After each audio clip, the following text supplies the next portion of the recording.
Dombey and Son, by Charles Dickens. Chapter 14. Paul grows more and more old-fashioned, and goes home for the holidays.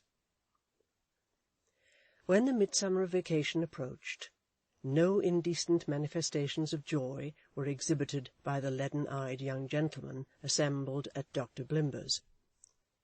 Any such violent expression as breaking up would have been quite inapplicable to that polite establishment. The young gentlemen oozed away semi-annually to their own homes, but they never broke up. They would have scorned the action. Tozer, who was constantly galled and tormented by a starched white cambric neckerchief, which he wore at the express desire of Mrs. Tozer, his parent, who, designing him for the church, was of opinion that he couldn't be in that forward state of preparation too soon. Tozer said, indeed, that choosing between two evils, he thought he would rather stay where he was than go home.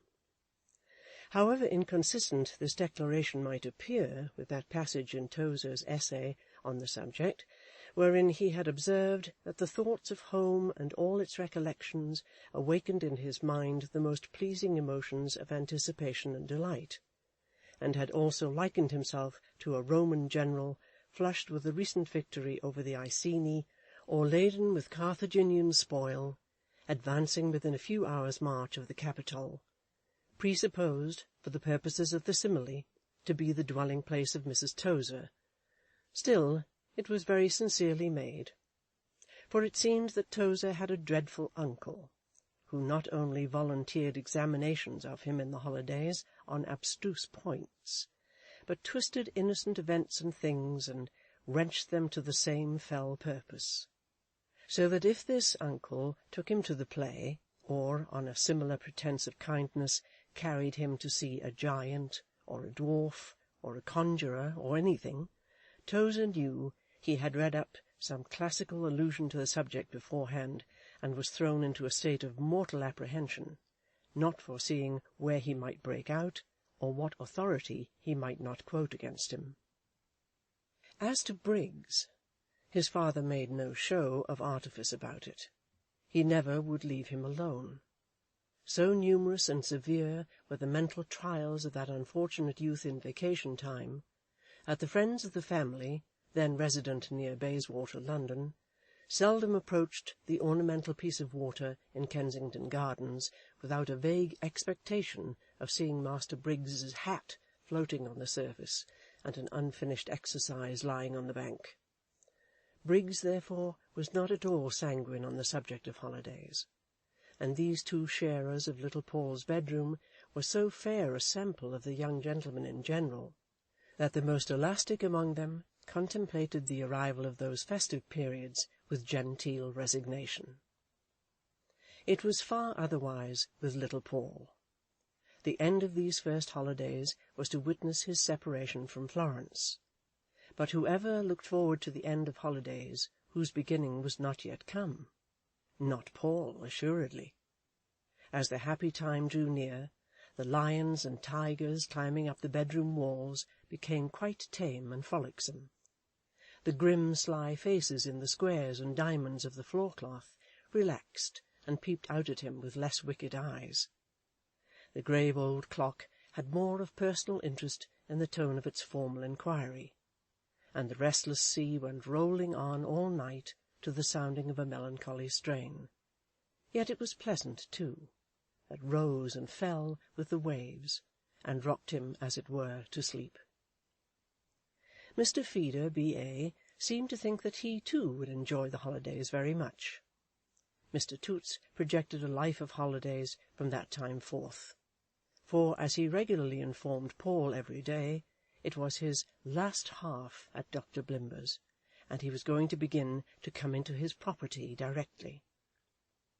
It was perfectly understood between Paul and Mr. Toots that they were intimate friends, notwithstanding their distance in point of years and station.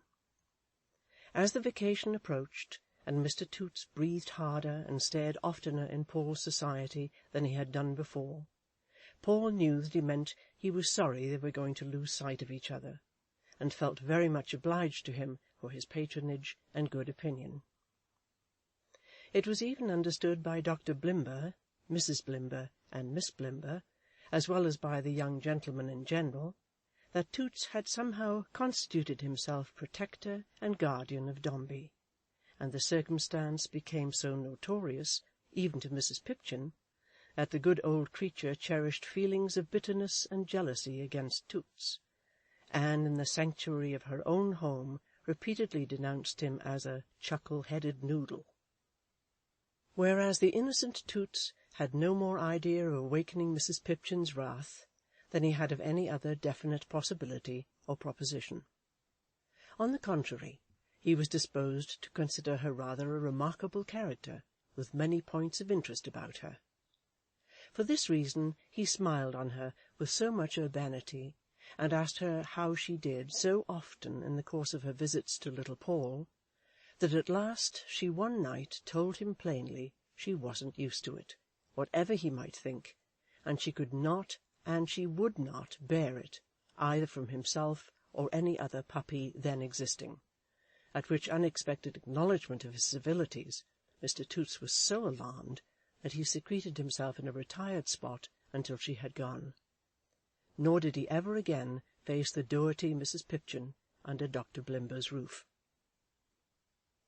They were within 2 or 3 weeks of the holidays, when one day Cornelia Blimber called Paul into her room and said, "Dombey, I'm going to send home your analysis." "Thank you, ma'am," returned Paul. "You know what I mean, do you, Dombey?" inquired Miss Blimber, looking hard at him through the spectacles. "No, ma'am," said Paul. "Dombey, Dombey," said Miss Blimber, "I begin to be afraid you are a sad boy. When you don't know the meaning of an expression, why don't you seek for information?" "Mrs. Pipchin told me I wasn't to ask questions," returned Paul. "I must beg you not to mention Mrs. Pipchin to me on any account, Dombey," returned Miss Blimber. "I couldn't think of allowing it. The course of study here is very far removed from anything of that sort. A repetition of such allusions would make it necessary for me to request to hear, without a mistake, before breakfast-time to-morrow morning, from verbum personale down to similimia signo." "I didn't mean, ma'am," began little Paul. "I must trouble you not to tell me that you didn't mean, if you please, Dombey," said Miss Blimber, who preserved an awful politeness in her admonitions. "That is a line of argument I couldn't dream of permitting." Paul felt it safest to say nothing at all, so he only looked at Miss Blimber's spectacles. Miss Blimber, having shaken her head at him gravely, referred to a paper lying before her. "Analysis of the character of P. Dombey. If my recollection serves me," said Miss Blimber, breaking off, "the word analysis, as opposed to synthesis, is thus defined by Walker: the resolution of an object, whether of the senses or of the intellect, into its first elements. As opposed to synthesis, you observe. Now, you know what analysis is, Dombey?" Dombey didn't seem to be absolutely blinded by the light let in upon his intellect, but he made Miss Blimber a little bow. "Analysis," resumed Miss Blimber, casting her eye over the paper, "of the character of P. Dombey. I find that the natural capacity of Dombey is extremely good, and that his general disposition to study may be stated in an equal ratio. Thus, taking 8 as our standard and highest number, I find these qualities in Dombey stated each at 6¾ Miss Blimber paused to see how Paul received this news. Being undecided whether 6¾ meant £6.15, or 6 3 farthings, or 6'3", or 6, or 6 somethings that he hadn't learnt yet, with 3 unknown something elses over, Paul rubbed his hands and looked straight at Miss Blimber. It happened to answer as well as anything else he could have done, and Cornelia proceeded. "Violence, 2. Selfishness, 2. Inclination to low company, as evinced in the case of a person named Glubb, originally 7, but since reduced, gentlemanly demeanour 4, and improving with advancing years. Now, what I particularly wish to call your attention to, Dombey, is the general observation at the close of this analysis. Paul set himself to follow it with great care. "It may be generally observed of Dombey," said Miss Blimber, reading in a loud voice, and at every second word directing her spectacles towards the little figure before her, "that his abilities and inclinations are good, and that he has made as much progress as, under the circumstances, could have been expected. But it is to be lamented of this young gentleman that he is singular, what is usually termed old-fashioned, in his character and conduct, and that, without presenting anything in either which distinctly calls for reprobation, he is often very unlike other young gentlemen of his age and social position. Now, Dombey," said Miss Blimber, laying down the paper, "do you understand that?" "I think I do, ma'am," said Paul. "This analysis, you see, Dombey," Miss Blimber continued, "is going to be sent home to your respected parent. It will naturally be very painful to him to find that you are singular in your character and conduct. It is naturally painful to us, for we can't like you, you know, Dombey, as well as we could wish." She touched the child upon a tender point.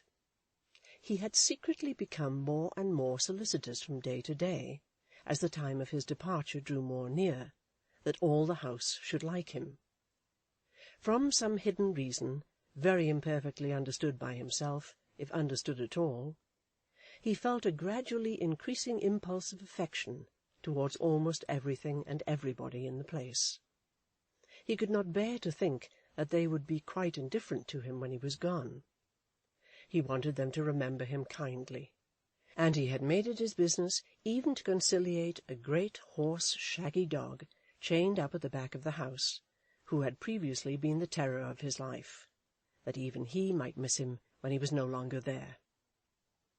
Little thinking that in this he only showed again the difference between himself and his compeers, poor tiny Paul set it forth to Miss Blimber as well as he could, and begged her, in despite of the official analysis, to have the goodness to try and like him.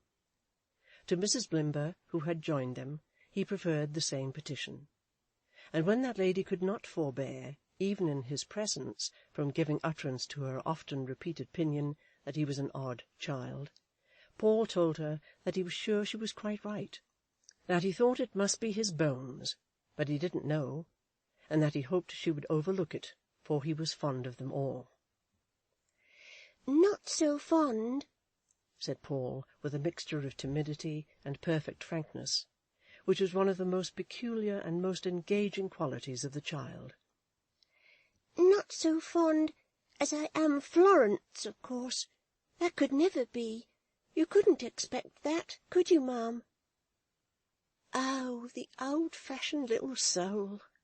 cried Mrs. Blimber in a whisper.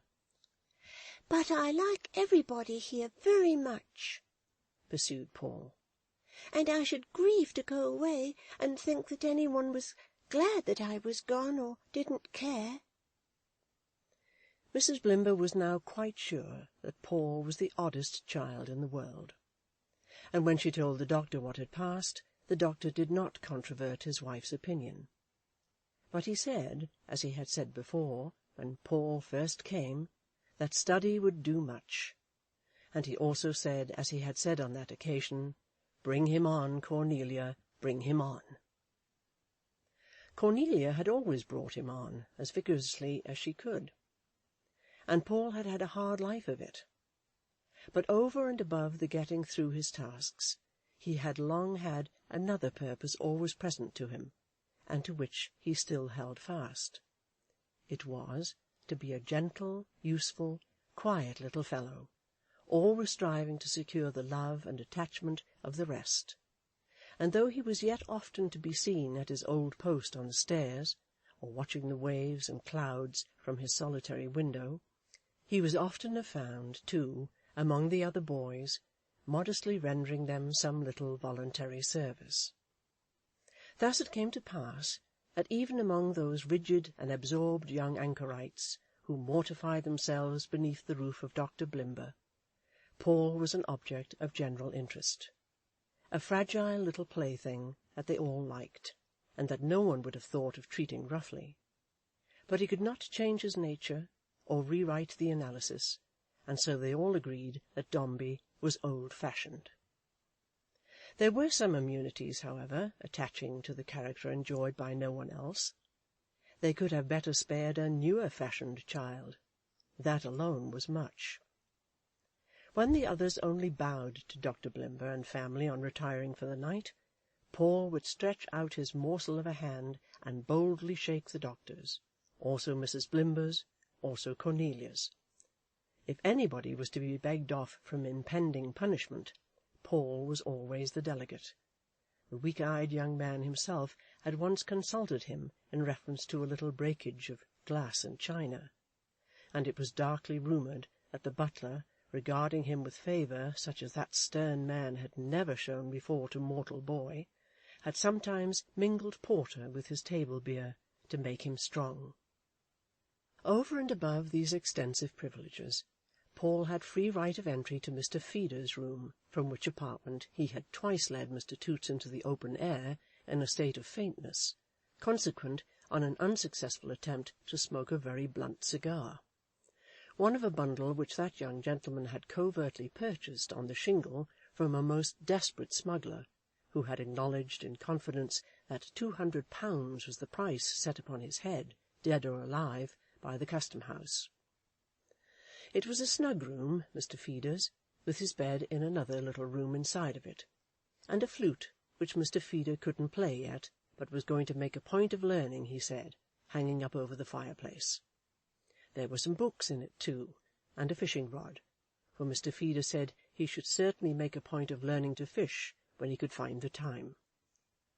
Mr. Feeder had amassed, with similar intentions, a beautiful little curly second-hand key-bugle, a chessboard and men, a Spanish grammar, a set of sketching materials, and a pair of boxing gloves. The art of self-defence Mr. Feeder said he should undoubtedly make a point of learning, as he considered it the duty of every man to do, for it might lead to the protection of a female in distress.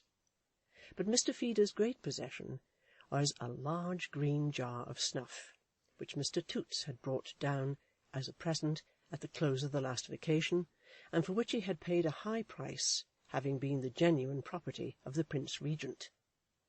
Neither Mr. Toots nor Mr. Feeder could partake of this or any other snuff, even in the most stinted and moderate degree, without being seized with convulsions of sneezing.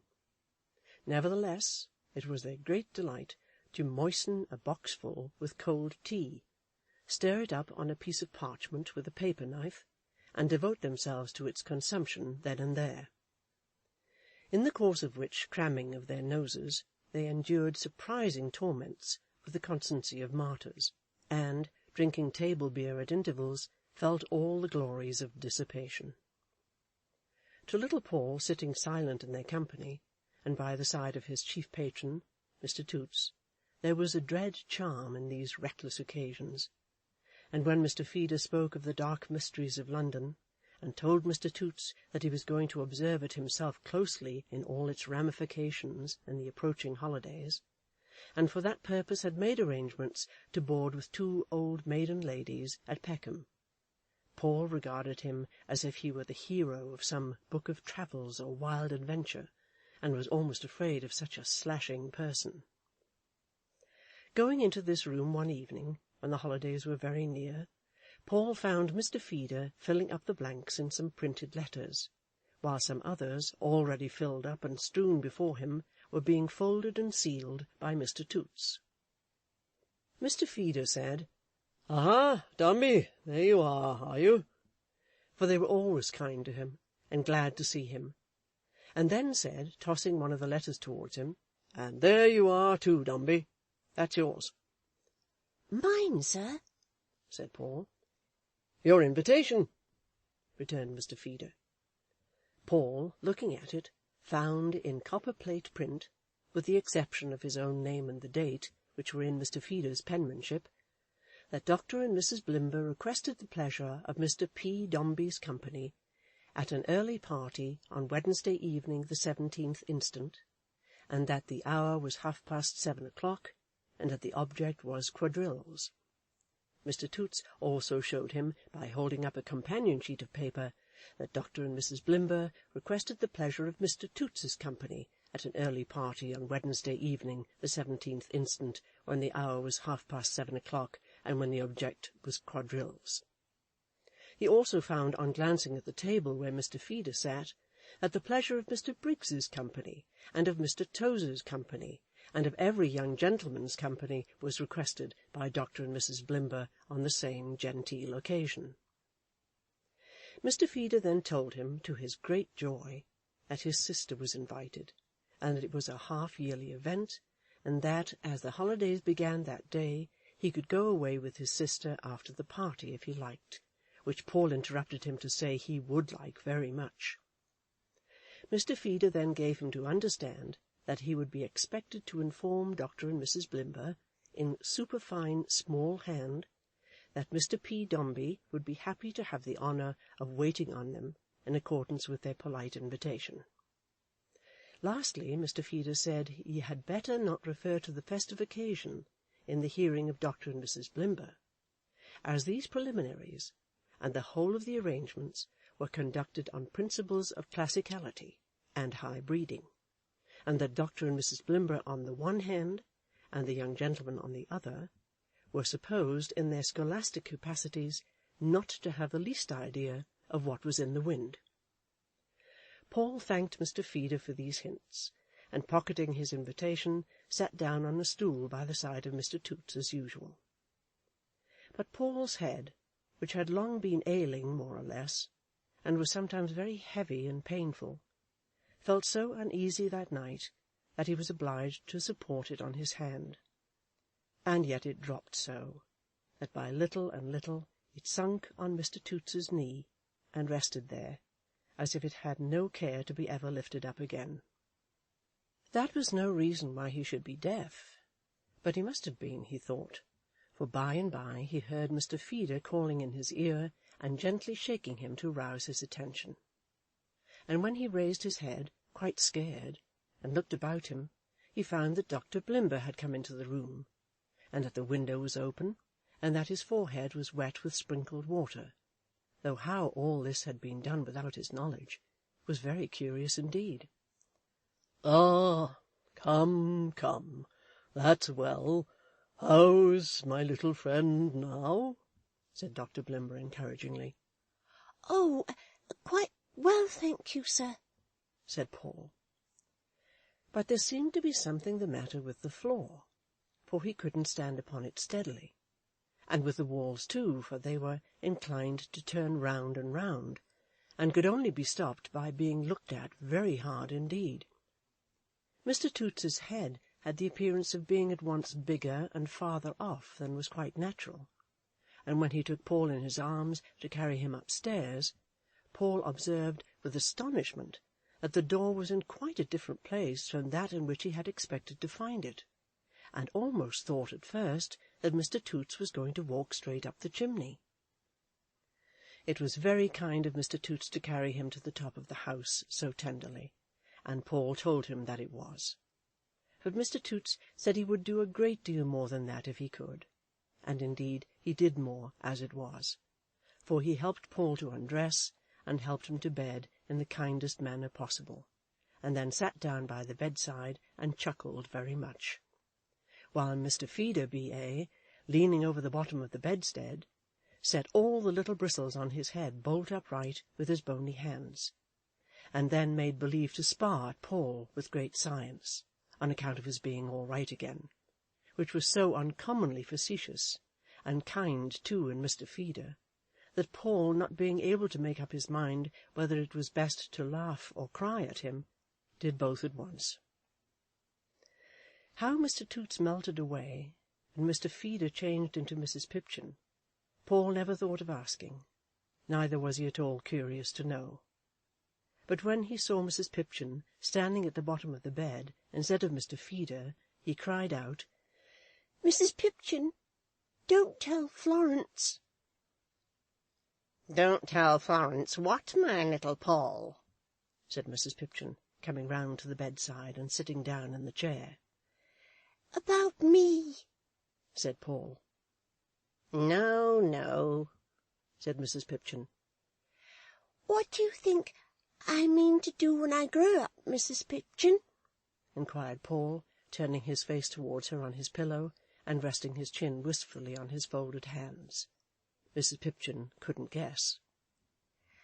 "I mean," said Paul, "to put my money all together in one bank, never try to get any more, go away into the country with my darling Florence, have a beautiful garden, fields and woods, and live there with her all my life." "Indeed?" cried Mrs. Pipchin. "Yes," said Paul, "that's what I mean to do when I—" He stopped and pondered for a moment. Mrs. Pipchin's grey eye scanned his thoughtful face. "If I grow up," said Paul. Then he went on immediately to tell Mrs. Pipchin all about the party, about Florence's invitation, about the pride he would have in the admiration that would be felt for her by all the boys, about their being so kind to him and fond of him, about his being so fond of them, and about his being so glad of it. Then he told Mrs. Pipchin about the analysis, and about his being certainly old-fashioned, and took Mrs. Pipchin's opinion on that point, and whether she knew why it was, and what it meant. Mrs. Pipchin denied the fact altogether, as the shortest way of getting out of the difficulty. But Paul was far from satisfied with that reply, and looked so searchingly at Mrs. Pipchin for a truer answer, that she was obliged to get up and look out of the window to avoid his eyes. There was a certain calm apothecary, who attended at the establishment when any of the young gentlemen were ill, and somehow he got into the room and appeared at the bedside with Mrs. Blimber. How they came there, or how long they had been there, Paul didn't know, but when he saw them, he sat up in bed and answered all the apothecary's questions at full length, and whispered to him that Florence was not to know anything about it, if he pleased, and that he had set his mind upon her coming to the party. He was very chatty with the apothecary, and they parted excellent friends. Lying down again with his eyes shut, he heard the apothecary say out of the room, and quite a long way off, or he dreamed it, that there was a want of vital power. What was that, Paul wondered? And great constitutional weakness.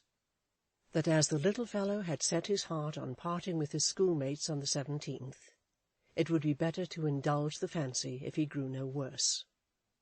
That he was glad to hear from Mrs. Pipchin that the little fellow would go to his friends in London on the 18th. That he would write to Mr. Dombey when he should have gained a better knowledge of the case, and before that day. That there was no immediate cause for what? Paul lost that word.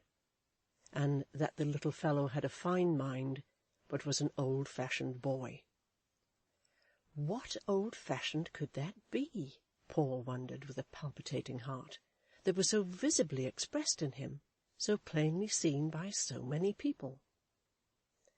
He could neither make it out nor trouble himself long with the effort. Mrs. Pipchin was again beside him, if she had ever been away. He thought she had gone out with the doctor, but it was all a dream perhaps. And presently a bottle and glass got into her hands, magically, and she poured out the contents for him. After that he had some real good jelly, which Mrs. Blimber brought to him herself, and then he was so well that Mrs. Pipchin went home at his urgent solicitation, and Briggs and Tozer came to bed. Poor Briggs grumbled terribly about his own analysis, which could hardly have discomposed him more if it had been a chemical process. But he was very good to Paul, and so was Tozer, and so were all the rest, for they every one looked in before going to bed and said, "How are you now, Dombey? Cheer up, little Dombey," and so forth. After Briggs had got into bed, he lay awake for a long time, still bemoaning his analysis, and saying he knew it was all wrong, and they couldn't have analysed a murderer worse, and how would Dr. Blimber like it if his pocket money depended on it? It was very easy, Briggs said, to make a galley slave of a boy all the half year, and then score him up idle, and to crib 2 dinners a week out of his board, and then score him up greedy. But that wasn't going to be submitted to, he believed, was it?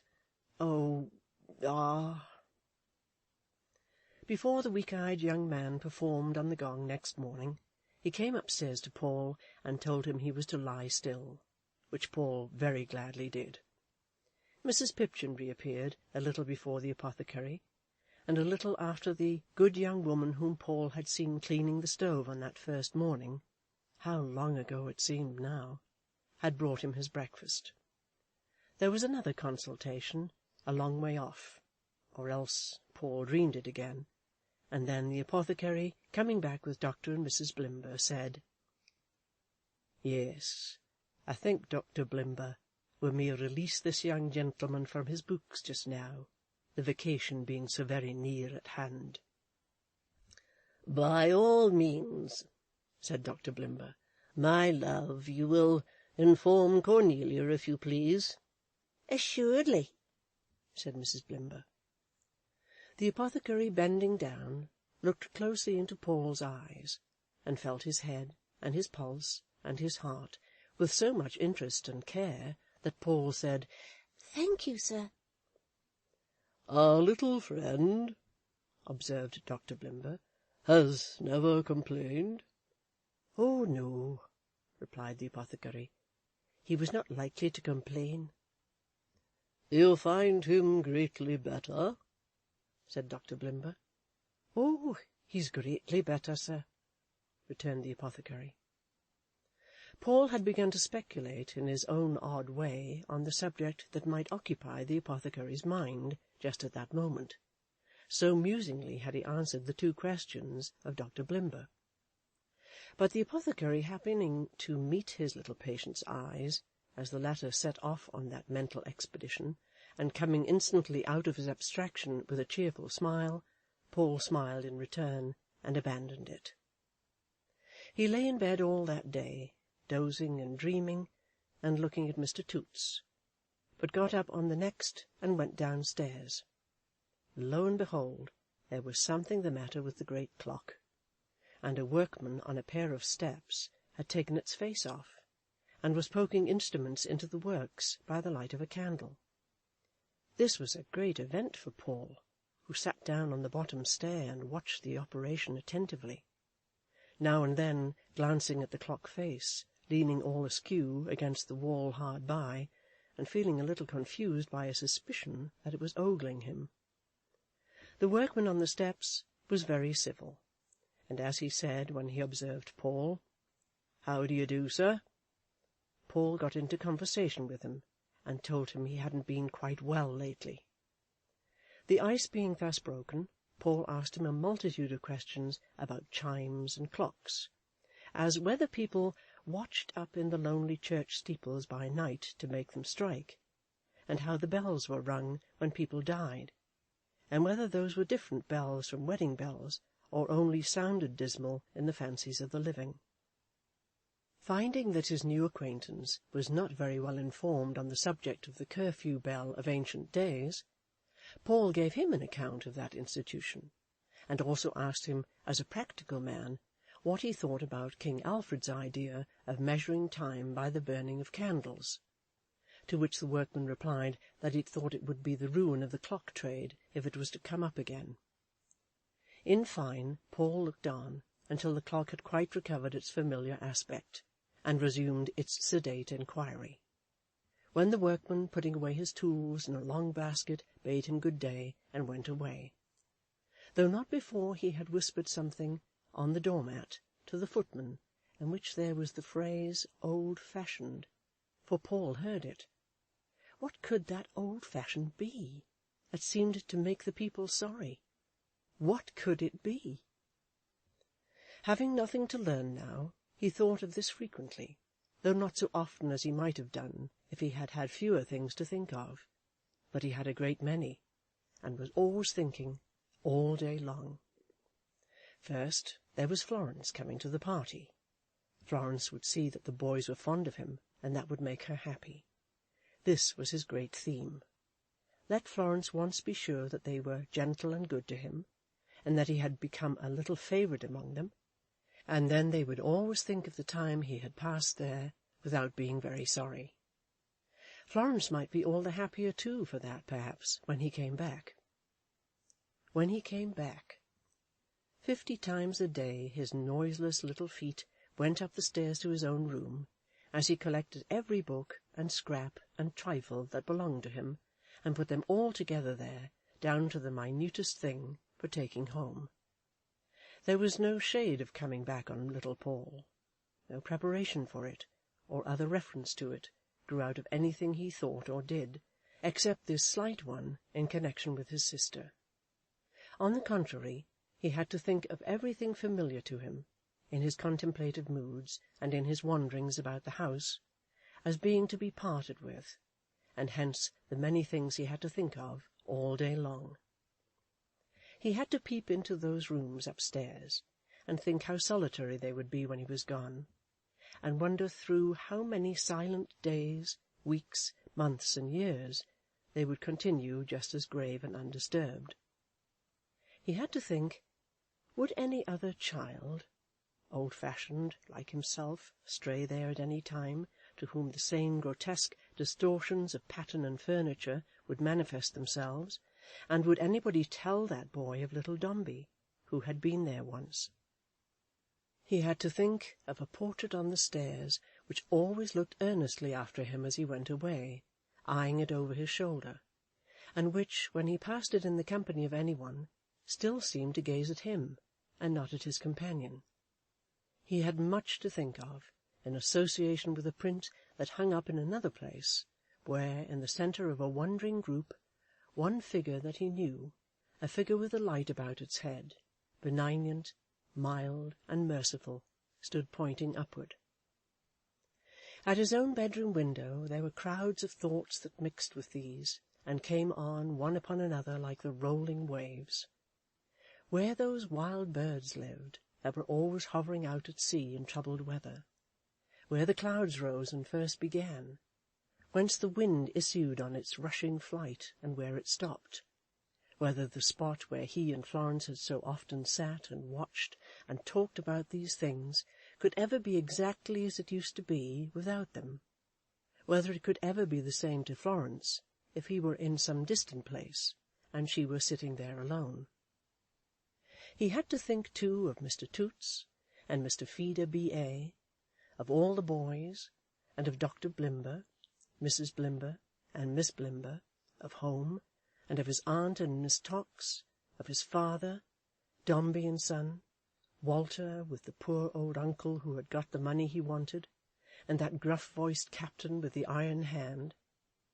Besides all this, he had a number of little visits to pay in the course of the day, to the schoolroom, to Dr. Blimber's study, to Mrs. Blimber's private apartment, to Miss Blimber's, and to the dog.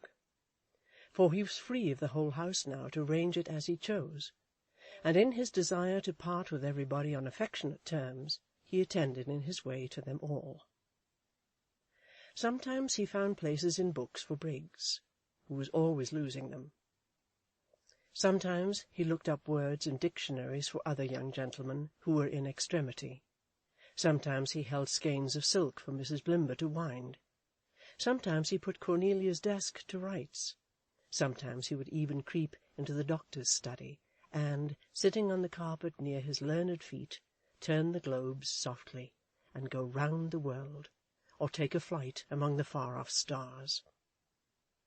In those days immediately before the holidays, in short, when the other young gentlemen were labouring for dear life through a general resumption of the studies of the whole half-year, Paul was such a privileged pupil as had never been seen in that house before. He could hardly believe it himself, but his liberty lasted from hour to hour and from day to day, and little Dombey was caressed by every one. Dr. Blimber was so particular about him that he requested Johnson to retire from the dinner-table one day, for having thoughtlessly spoken to him as "poor little Dombey," which Paul thought rather hard and severe, though he had flushed at the moment, and wondered why Johnson should pity him. It was the more questionable justice, Paul thought, in the doctor, from his having certainly overheard that great authority give his assent on the previous evening to the proposition, stated by Mrs. Blimber, that poor dear little Dombey was more old-fashioned than ever. And now it was that Paul began to think it must surely be old-fashioned to be very thin and light and easily tired, and soon disposed to lie down anywhere and rest, for he couldn't help feeling that these were more and more his habits every day. At last the party day arrived, and Dr. Blimber said at breakfast, "Gentlemen, we will resume our studies on the 25th of next month." Mr. Toots immediately threw off his allegiance and put on his ring, and mentioning the doctor in casual conversation shortly afterwards, spoke of him as Blimber. This act of freedom inspired the older pupils with admiration and envy, but the younger spirits were appalled, and seemed to marvel that no beam fell down and crushed him. Not the least allusion was made to the ceremonies of the evening, either at breakfast or at dinner, but there was a bustle in the house all day, and in the course of his perambulations Paul made acquaintance with various strange benches and candlesticks, and met a harp in a green greatcoat standing on the landing outside the drawing-room door.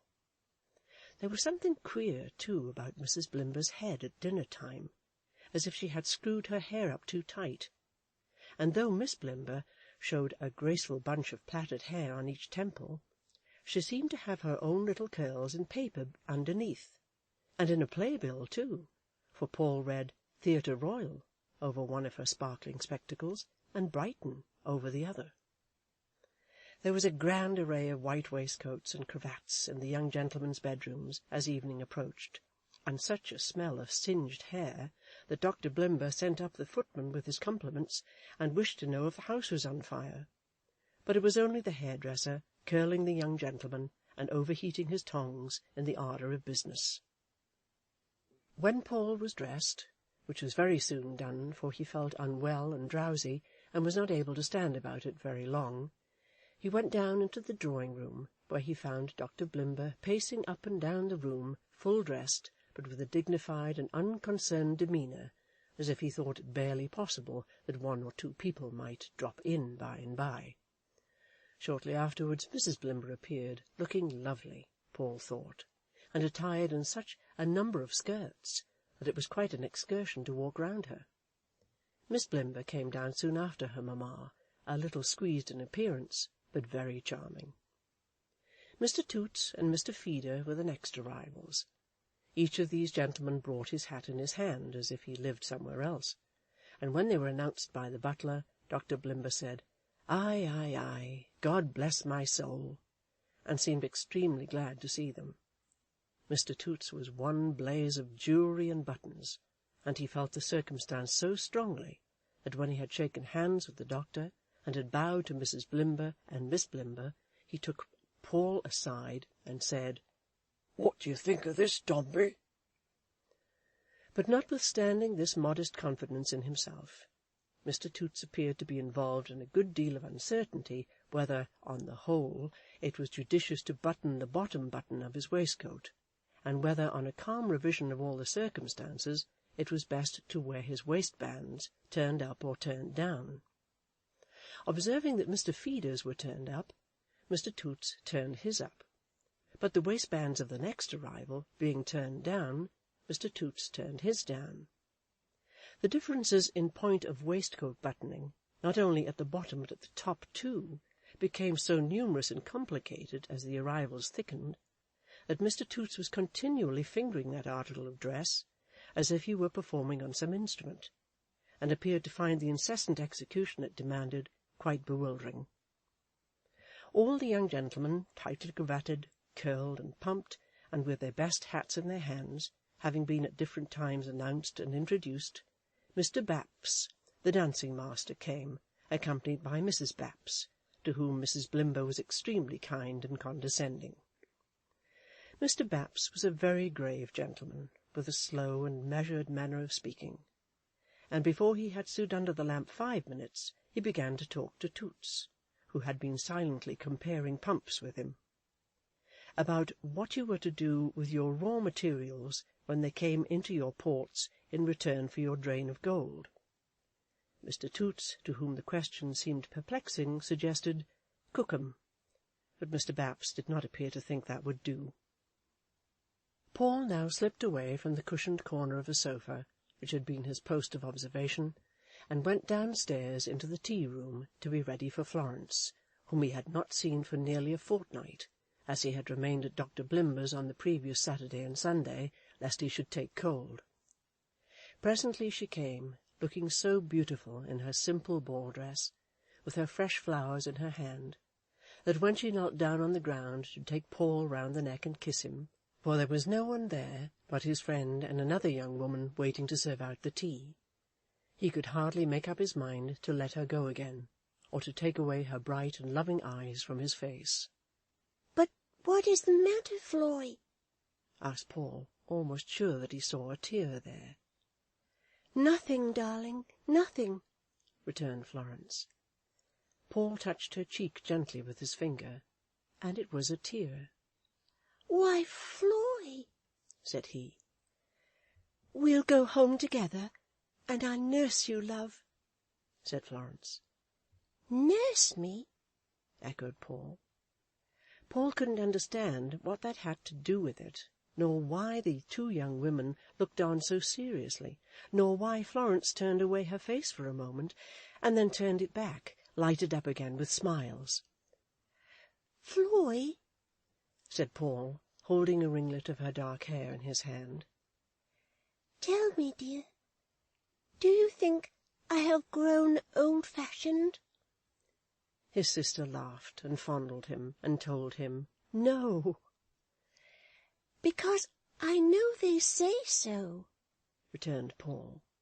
"and I want to know what they mean, Floy." But a loud double knock coming at the door, and Florence hurrying to the table, there was no more said between them. Paul wondered again when he saw his friend whisper to Florence, as if she were comforting her, but a new arrival put that out of his head speedily. It was Sir Barnet Skettles, Lady Skettles, and Master Skettles.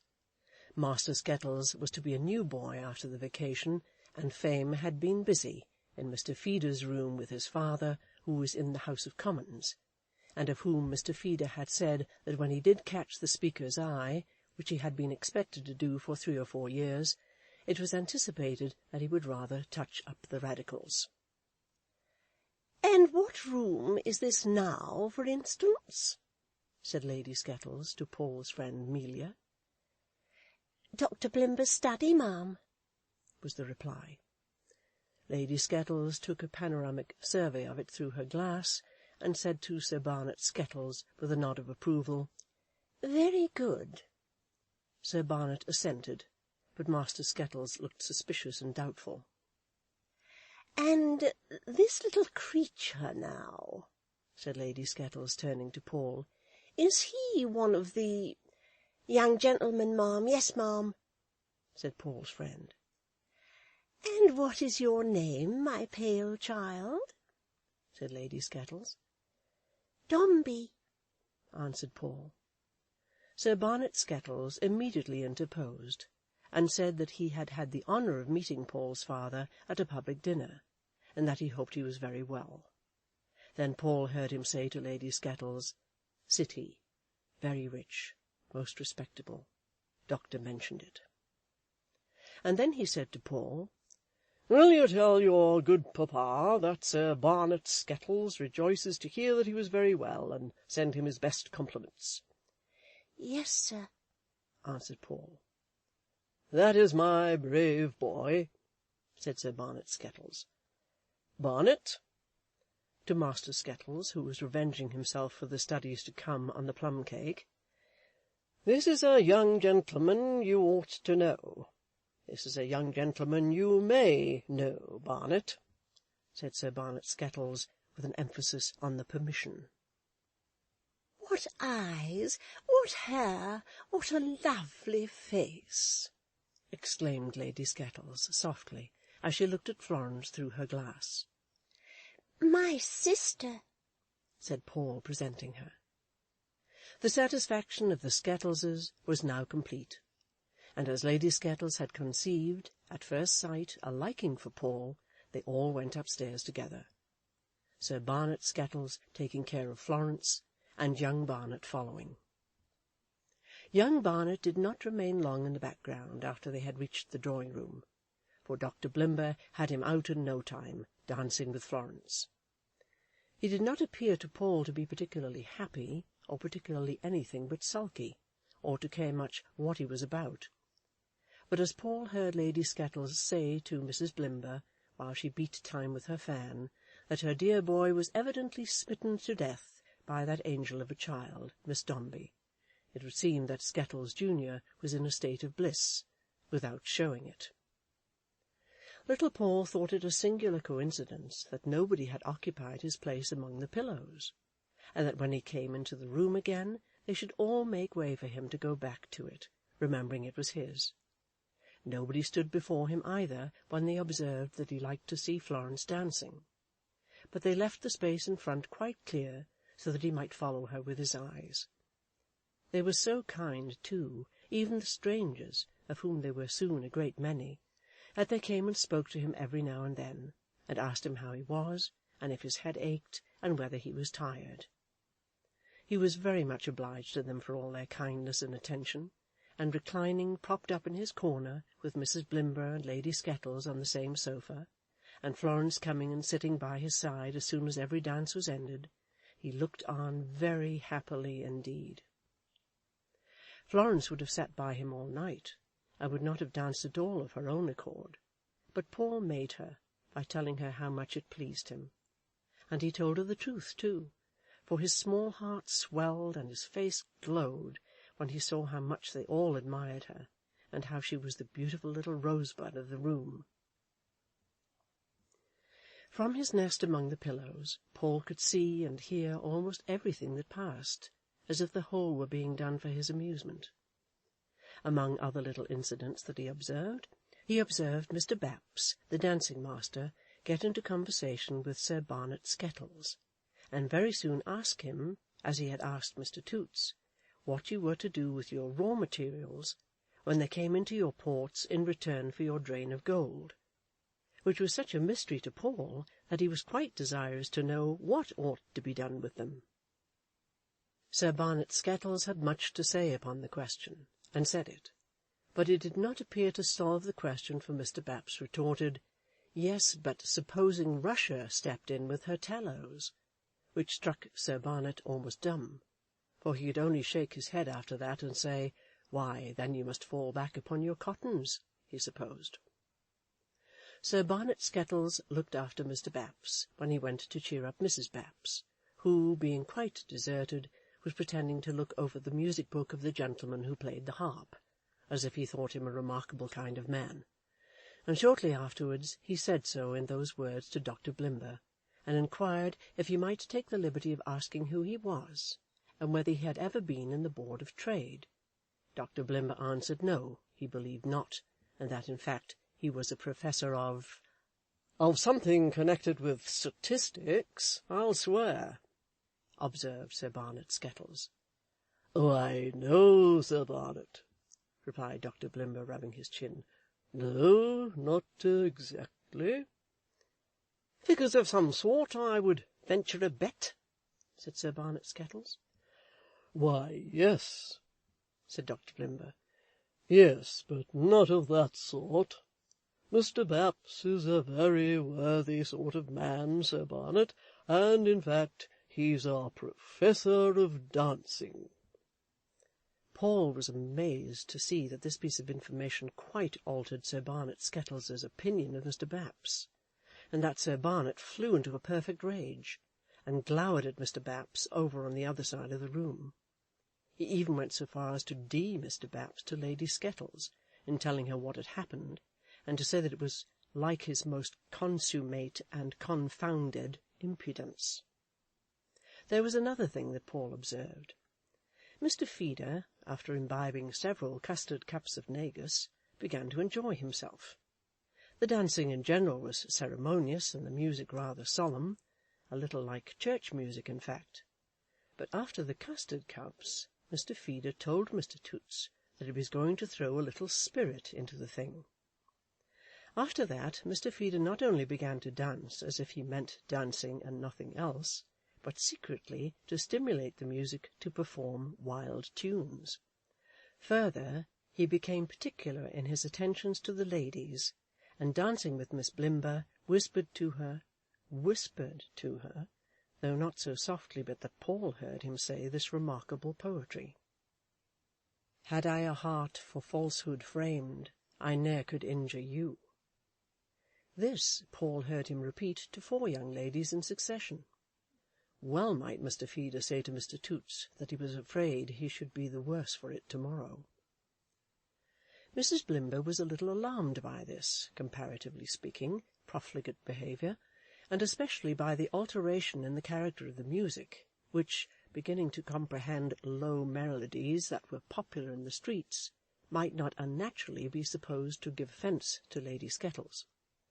But Lady Skettles was so very kind as to beg Mrs. Blimber not to mention it, and to receive her explanation that Mr. Feeder's spirits sometimes betrayed him into excesses on these occasions, with the greatest courtesy and politeness, observing that he seemed a very nice sort of person for his situation, and that she particularly liked the unassuming style of his hair, which, as already hinted, was about 1/4 inch long. Once, when there was a pause in the dancing, Lady Skettles told Paul that he seemed very fond of music. Paul replied that he was, and if she was too, she ought to hear his sister Florence sing. Lady Skettles presently discovered that she was dying with anxiety to have that gratification, and though Florence was at first very much frightened at being asked to sing before so many people, and begged earnestly to be excused, yet, on Paul calling her to him and saying, "Do, Floy, please, for me, dear," she went straight to the piano and began. When they all drew a little away, that Paul might see her, and when he saw her sitting there all alone, so young and good and beautiful and kind to him, and heard her thrilling voice, so natural and sweet, and such a golden link between him and all his life's love and happiness, rising out of the silence, he turned his face away and hid his tears. Not, as he told them when they spoke to him, not that the music was too plaintive or too sorrowful, but it was so dear to him. They all loved Florence. How could they help it? Paul had known beforehand that they must and would, and sitting in his cushioned corner, with calmly folded hands, and one leg loosely doubled under him, few would have thought what triumph and delight expanded his childish bosom while he watched her, or what a sweet tranquillity he felt. Lavish encomiums on Dombey's sister reached his ears from all the boys. Admiration of the self-possessed and modest little beauty was on every lip. Reports of her intelligence and accomplishments floated past him constantly, and, as if borne in upon the air of the summer night, there was a half-intelligible sentiment diffused around, referring to Florence and himself, and breathing sympathy for both, that soothed and touched him. He did not know why, for all that the child observed and felt and thought that night, the present and the absent, what was then and what had been, were blended like the colours in the rainbow, or in the plumage of rich birds when the sun is shining on them, or in the softening sky when the same sun is setting. The many things he had had to think of lately passed before him in the music, not as claiming his attention over again, or as likely evermore to occupy it, but as peacefully disposed of and gone. A solitary window gazed through years ago looked out upon an ocean, miles and miles away. Upon its waters, fancies, busy with him only yesterday, were hushed and lulled to rest like broken waves.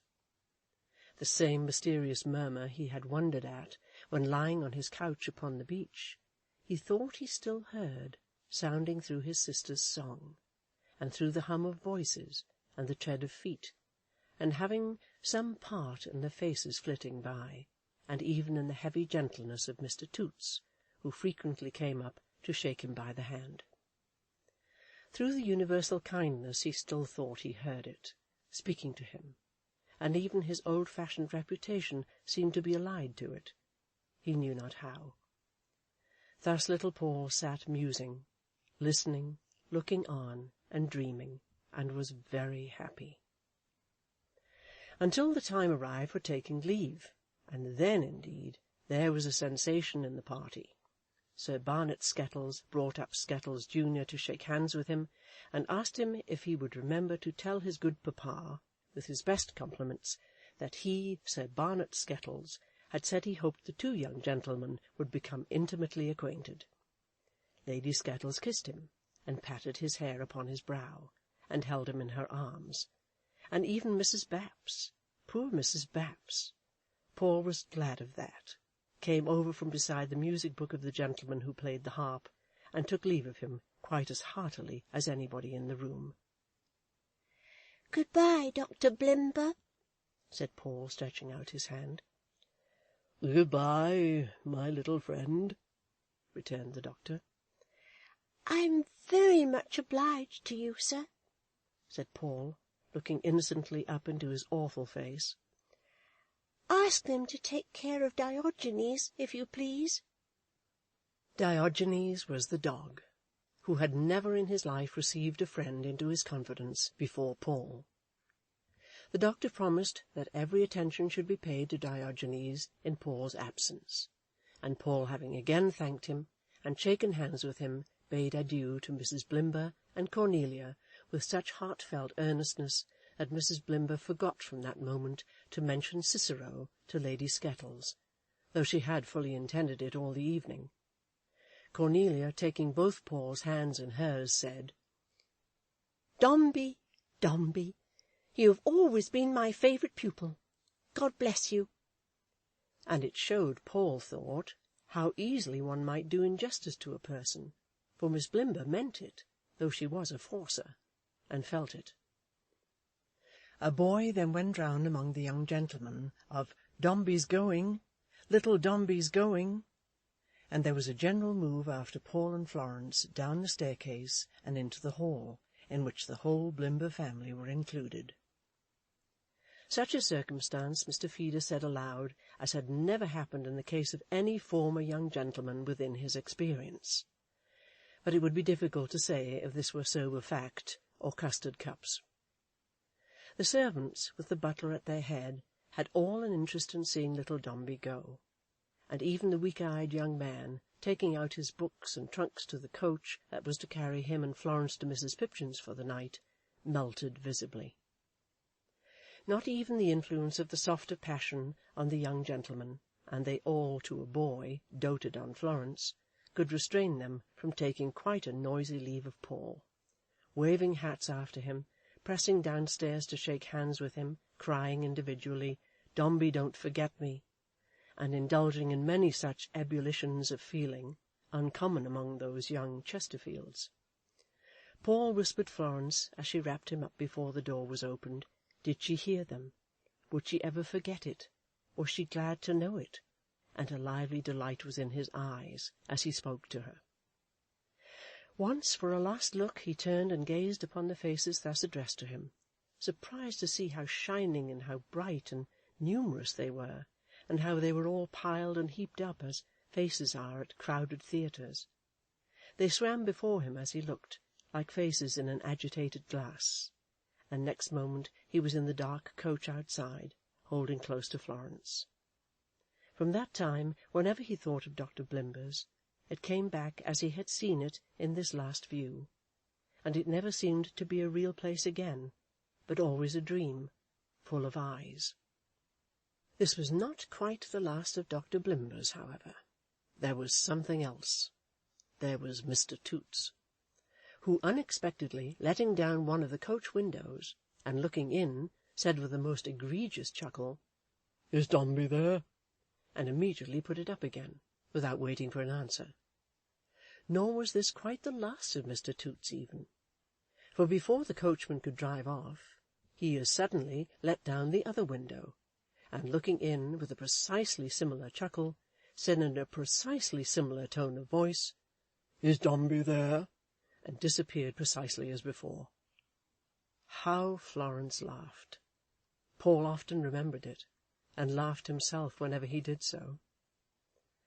But there was much, soon afterwards, next day, and after that, which Paul could only recollect confusedly, as why they stayed at Mrs. Pipchin's days and nights instead of going home, why he lay in bed with Florence sitting by his side, whether that had been his father in the room or only a tall shadow on the wall, whether he had heard his doctor say of someone that if they had removed him before the occasion on which he had built up fancies strong in proportion to his own weakness, it was very possible he might have pined away.